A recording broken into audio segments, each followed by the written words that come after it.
انبیا خان سوات ملکنډ ریجن وومن وینګ وایس پریزیډنټ او د سوات پریزیډنټ یم او د 2008 نه زما د پی ټی آی سره لګن دی او د پی ټی آی ټایګر یم او په دې راوتی یم چې نن ډیر بزدلانه حرکت شوی دی چا چیم کړی دی امپورټډ حکومت زه دا ډیر زیات د دې پر زور مذمت کوم چې د عمران خان بیجا او بی ګناه گرفتاری کړې ده نو زه په دې وجه راوتې یم زما دا خویندې راوتې زما نور هم ډېرې خویندې را روانې دي هغو ته روډونه بند شوي دي مخکې څوک راپرېږدي نو انتظامیه داسې ولاړه ده لکه سپي چې ولاړې سپي لیوني شي او سپي ولاړې داسې زموږ ښځې ټولې بندي کړي دي زنانه ذات دی په کار ده که نه چې موږ دلته پښتانه یو او پښتانه د ښځو عزت وکړي ښځو ته لارې کولاوي کړي پر امن احتجاج ته یې پرېږدي نو زما سره دنیا ښځې د بیریکوټ نه د شموزو نه د سوات ته هر ځای نه را روانې شوي دي هغه ټولې بندې دي دا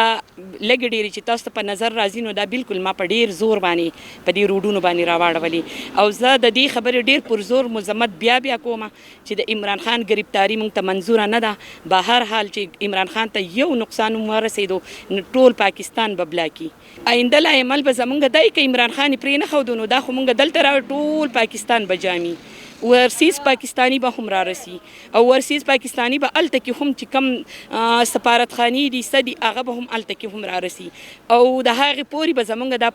پروټست جاري چې څو پورې د عمران خان رهایي نه شوي د خان قصور سره خان دا دی چې هغه صرف د پوره پاکستان مقدمه لړوله هغه صرف په دې وجه ګرفتار شو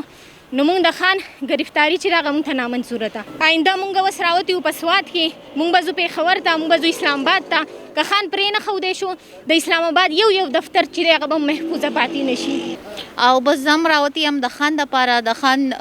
دپاره امن پروټست دپاره چې هغه گرفتار شوی دی نو بې ګناه گرفتار شوی دی د هغه هېڅ قصور هم نه و قصور صرف دا و چې هغه خلکو ته وښول چې د خلکو رایټس دي خلک به څنګه خپل حق غواړي او